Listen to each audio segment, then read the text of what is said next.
Assalamualaikum warahmatullahi wabarakatuh. Perkenalkan, saya Krisdianta Ifah Agustasari, salah satu staf dosen di program studi Sarjana Kebidanan Fakultas Kedokteran Universitas Brawijaya. Pada kesempatan ini, saya akan menyampaikan pernyataan diri dosen dalam unjuk kerja Tridharma Perguruan Tinggi dalam bidang pengajaran yang telah saya lakukan di program studi Sarjana Kebidanan Fakultas Kedokteran Universitas Brawijaya. Salah satu mata kuliah yang saya ampuh adalah mata kuliah Asuhan Persalinan Normal 2 yang ditempatkan di semester 4 dengan jumlah SKS 4 SKS. Untuk sistem pembelajaran yang dilakukan di program studi Sarjana Kebidanan adalah menggunakan sistem blok. Jadi mata kuliah ini merupakan salah satu mata kuliah yang ada di blok Asuhan Persalinan Normal.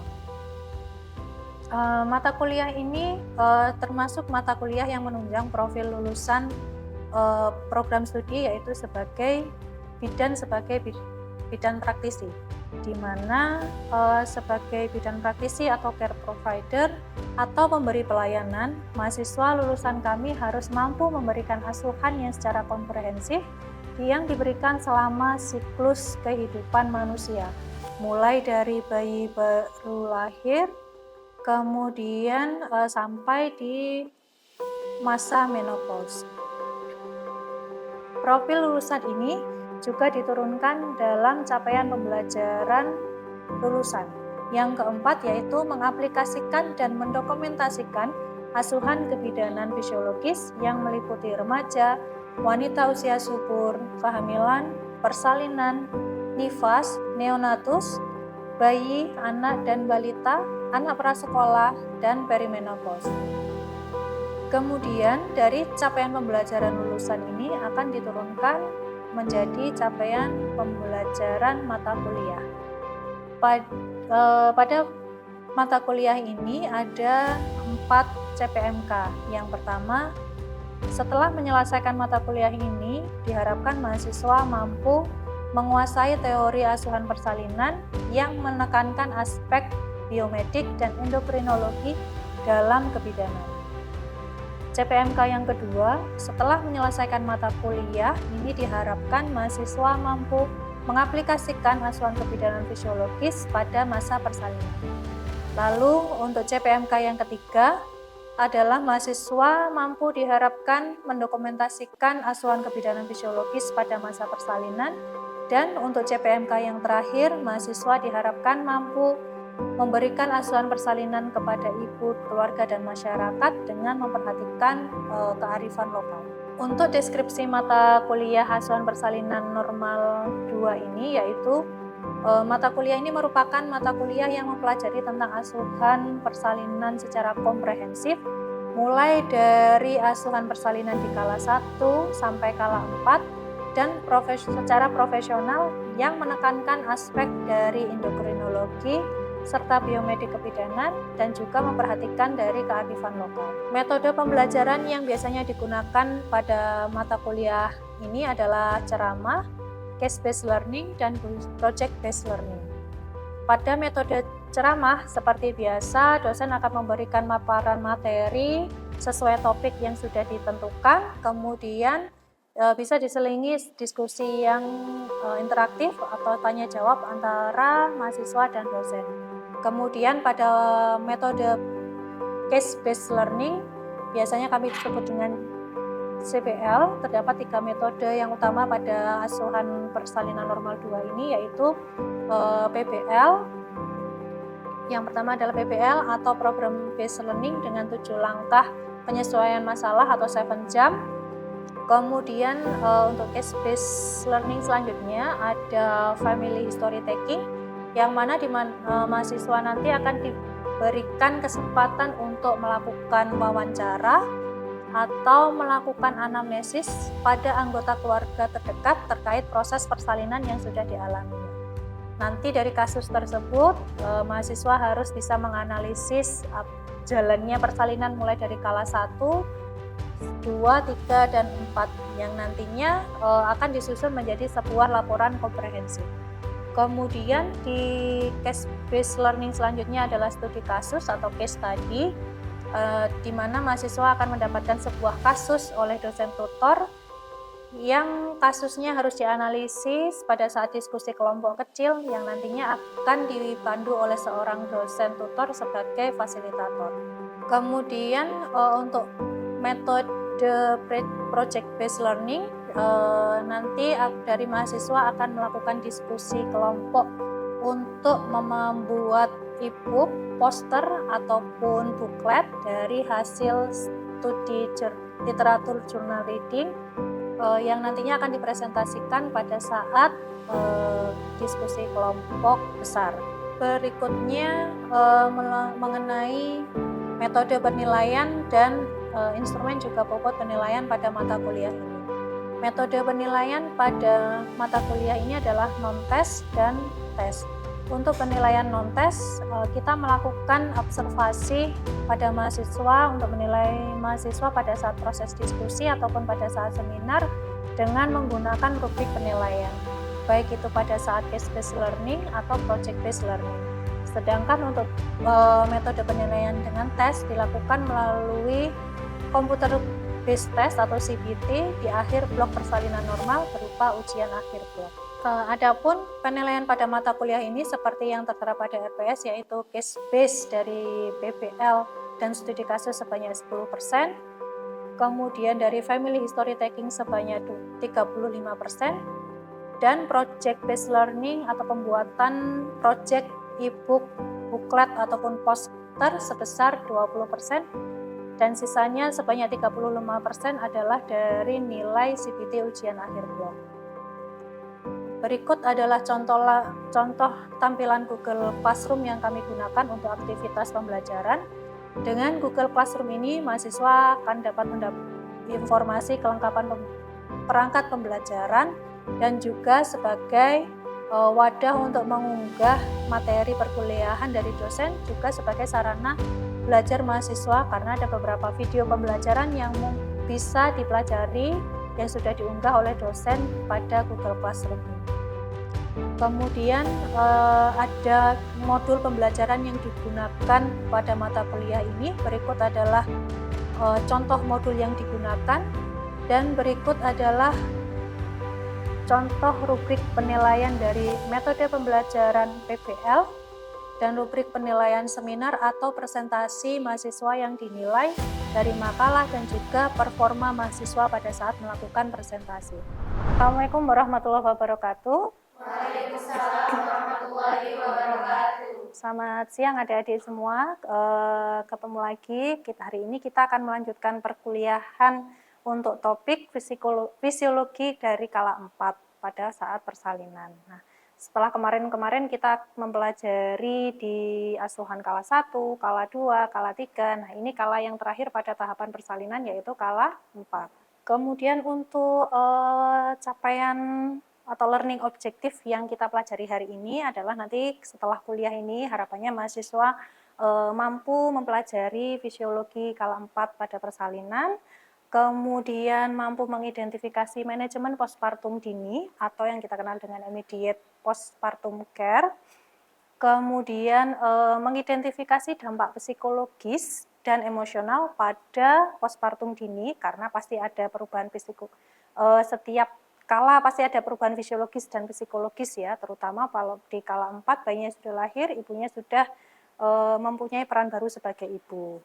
Kemudian, nah ini memahami tentang assessment news atau newborn early warning system. Yang ini sebenarnya masih baru dari ICM yang merupakan kompetensi yang wajib diketahui oleh seorang bidan. Untuk perubahan fisiologi pada kala 4 yang pastinya uterus nanti akan berkontraksi ya, berkontraksi dan retraksi yang nantinya juga akan mengalami involusi kembali ke bentuk sebelum melahirkan, dari yang semula membesar karena ada perbesaran janin, maka dia harus kembali lagi ke bentuk semula ya, harus berkontraksi agar berinvolusi dengan baik.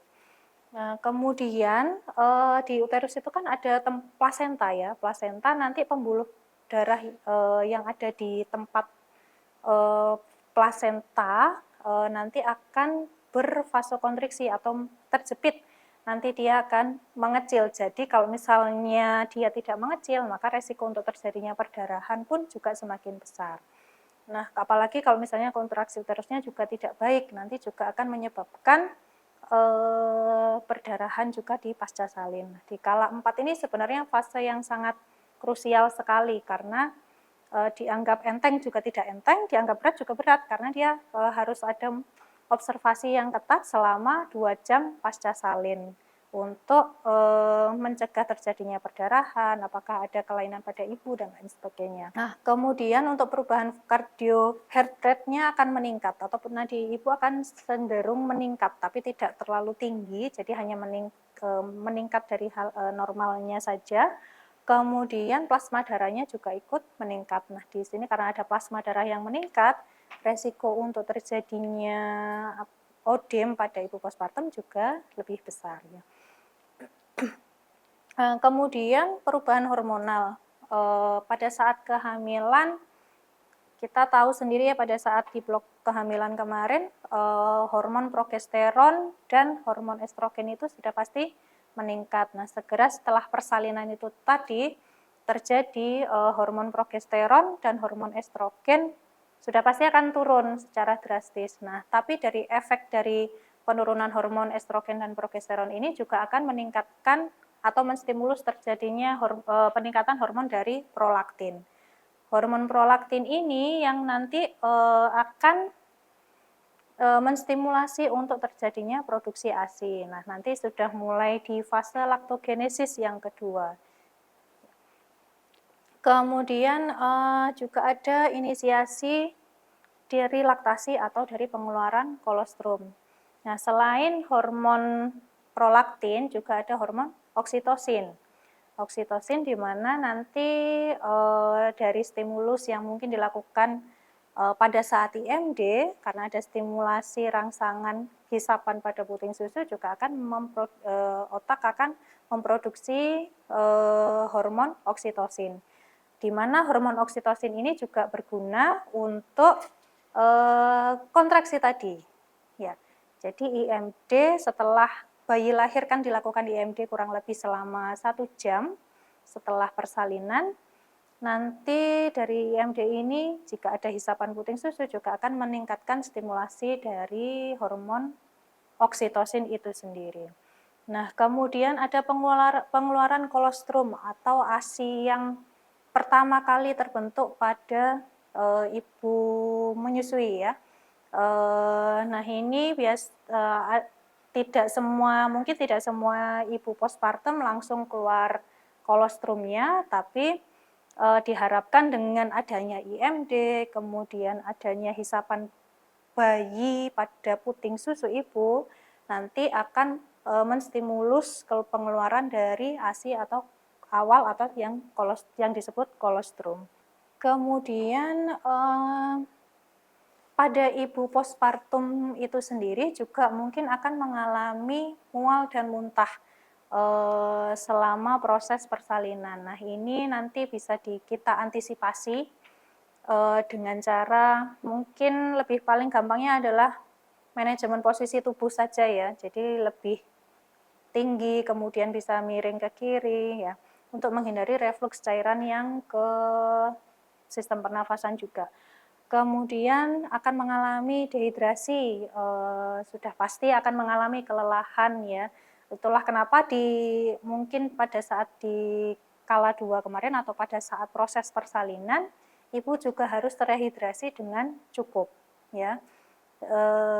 Di langkah HPN pun juga ada dukungan keluarga berupa memberikan asupan nutrisi atau cairan selama proses persalinan. Nah, kalau misalnya dengan ada tanda-tanda dehidrasi, mungkin ibunya lemas, kemudian demam, bisa diberikan rehidrasi segera, tidak harus lewat oral, tapi bisa juga dengan parenteral atau intravena. Nah, kemudian di 2-4 jam pertama pasca persalinan, mungkin ibu bersalin akan mengalami kesulitan untuk buang air kecil. Nah, harapannya sih setelah 2 jam postpartum atau 6 jam postpartum ibunya sudah bisa BAK dengan spontan. Tapi kalau misalnya tidak bisa BAK dengan spontan, bisa dibantu dengan kateter, tapi kateter yang tidak menetap, hanya kateter sementara saja. Ya. Kenapa ada rasa tidak bisa berkemih secara spontan? Mungkin pada saat proses persalinan ada penekanan pada kandung kemih yang nanti menyebabkan vesika urania, kontraksi dari vesika uranianya tidak tidak optimal. Nah, kemudian di serviks, kita tahu pembukaan persalinan kan dari 1 sampai 10 ya. Dari yang membuka 10 cm untuk pengeluaran kepala janin, bahu, dan badan bayi. Nah, nanti serviks lama-kelamaan dia akan menutup. Mungkin di 1 jam setelah persalinan dia seharusnya sudah menutup secara sempurna ya.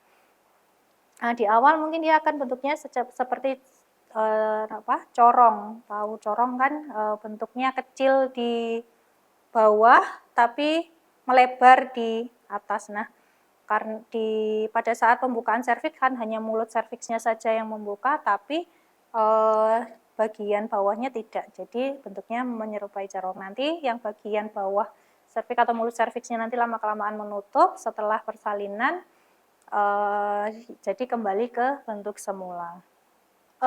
Yang perlu dilakukan pemantauan pada saat pasca salin ya, terutama di 2 jam pertama adalah dari tanda-tanda vital.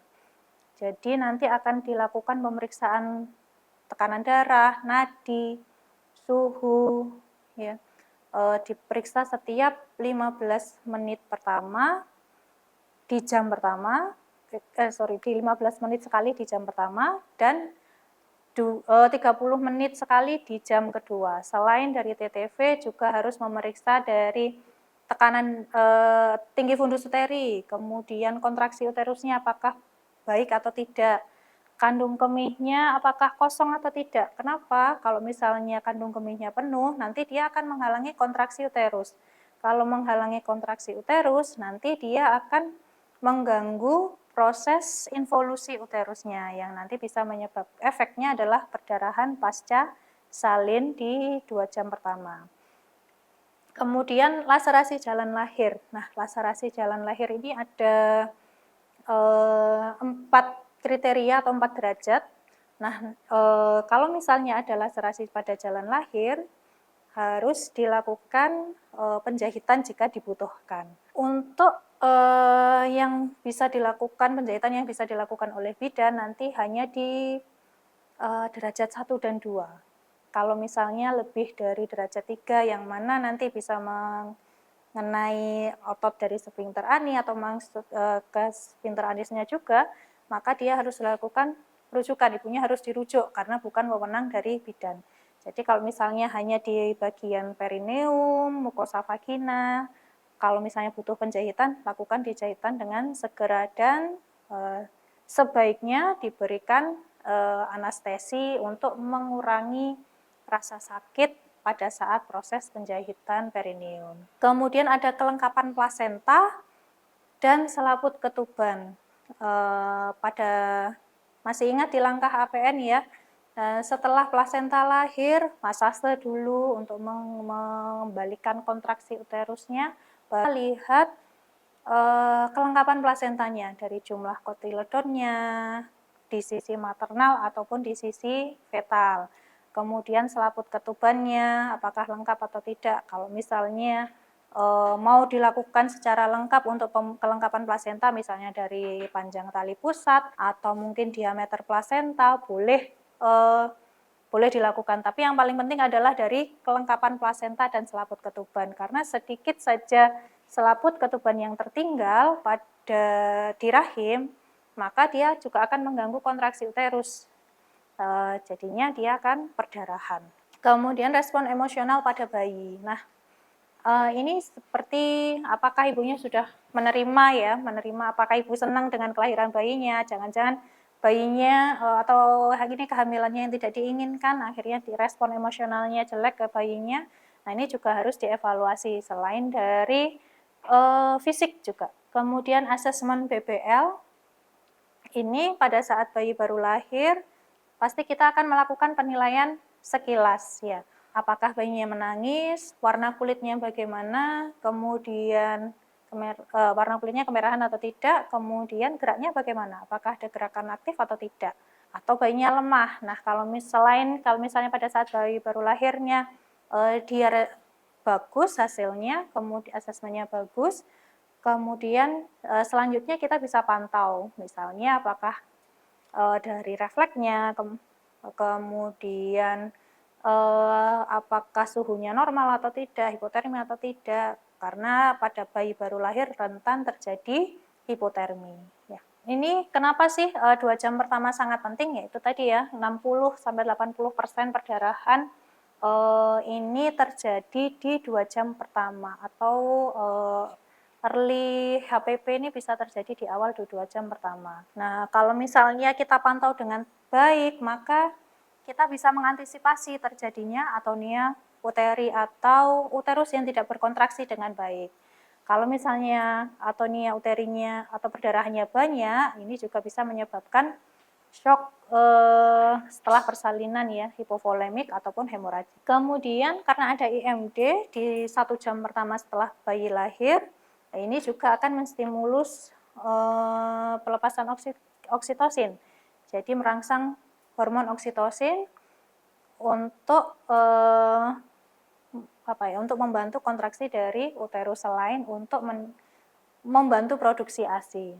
Kemudian adanya dukungan ibu dan keluarga ini juga akan membantu respon atau membantu ibu dalam menghadapi proses pasca salinnya, karena ada perubahan psikologis ya, kemudian juga akan membantu keberhasilan dari menyusui.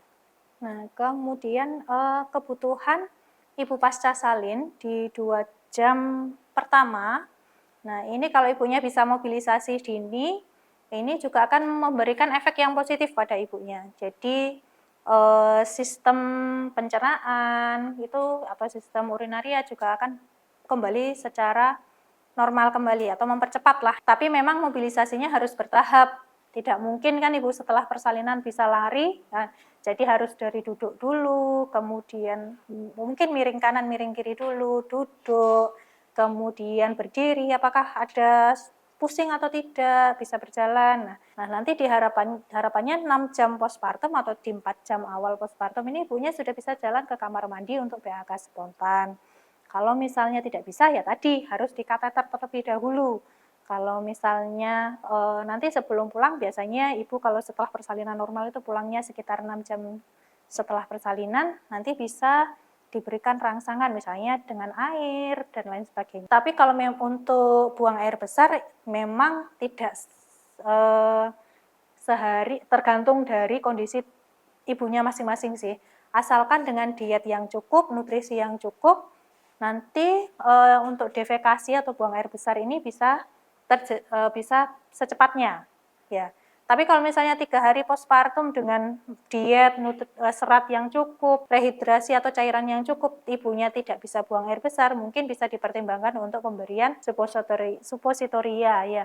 Atau mungkin kita kenal dengan nama Dulcolak ya, nama pasarannya ya, Dulcolak. Nah, tapi ini juga lebih disarankan untuk yang suppositoria, bukan yang oral. Kalau yang oral biasanya tidak disarankan untuk ibu menyusui karena ada kandungan yang mungkin berbahaya pada ibu menyusui. Kebutuhan nutrisi ini khususnya nutrisi pada ibu pasca salin, pasti kebutuhan kalorinya akan semakin meningkat ya, karena ibunya pasti harus menyusui ya. Kebutuhan cairannya juga akan meningkat. Ini harus butuh tambahan kalori sekitar 500 sampai 800 kilokalori per hari. Kemudian minumnya yang semula mungkin kita menyarankan hanya 2 liter atau sekitar 8 gelas per hari. Pada ibu penyusui ini bisa ditingkatkan menjadi 3 liter per hari untuk produksi ASI. kemudian ada zat besi dan vitamin A. Nah, ini kalau emosi ibunya pasti ini ya, merasa sedih, senang, nah mengalami peran baru sebagai ibu. Nah, ini dukungan pada ibu bersalin ini pasti harus kuat selain dari suaminya, keluarganya sekitar ya, agar ibu tidak menghadapi perubahan psikologis ini sendirian. Nah, ini juga sama ya, jadi takut, bahagia, cemas, lega, senang bayinya sudah lahir, tapi takut gimana bisa merawat bayinya atau tidak. Nanti dia sudah mulai berperan baru sebagai ibu, kemudian menyesuaikan diri dengan perubahan di sekitarnya. Nah, kemudian ke Newborn Early Warning System atau NEWS, nah ini di 48 jam pasca salin. Nah, ini menilai fungsi-fungsi yang ada pada bayi baru lahir, dari heart rate-nya, respiratorinya, kemudian warna kulitnya, gerakannya. Nanti kalau misalnya ada skornya, nanti diidentifikasi di hijau, kuning, oranye, atau tinggi. Kalau sudah resiko tinggi, ini bisa dirujuk ke rumah sakitnya. Ini bisa dilakukan kapan saja. Kalau untuk NEWS, nanti kalau misalnya ada kendala, nanti bisa dilakukan rujukan sesuai dengan rumah sakit yang dituju. Tanda bahayanya ini tadi ya, perdarahan berlebih, kemudian uterusnya tidak berkontraksi dengan baik, tekanan darahnya menurun atau terjadi shock, ini uterus tidak berkontraksi, kandung kemih penuh. Nanti kalau misalnya ada tanda-tanda ini, bidan harus melakukan observasi yang sangat ketat dan rujukan jika diperlukan. Secara umum yang pemantauan kala 4 ini adalah hal yang paling krusial di 2 jam pertama, di mana kita harus melakukan observasi yang ketat di TTV, kandung kemih, kontraksi uterus, kemudian tinggi fundus uterusnya, dan lain sebagainya, agar tidak terjadi perdarahan pasca salin. Selain itu juga kita harus melakukan pemantauan juga pada bayi baru lahir. Nah, demikian untuk kuliah hari ini. Ada yang mau ditanyakan? Baik Ibu, saya izin bertanya. Itu tadi apakah NEWS itu sudah diterapkan di Indonesia ya Bu? Oh iya, sayangnya di NEWS ini belum diterapkan di Indonesia karena memang masih di luar negeri. Tapi kita sudah ada pemantauan pada bayi baru lahir, yaitu menggunakan Apgar Score.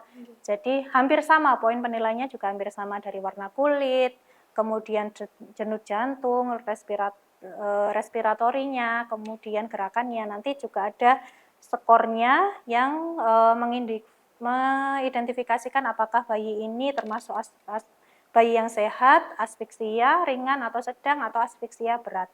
Nanti untuk menentukan langkah selanjutnya pada bayi baru lahir. Begitu. Baik, terima kasih.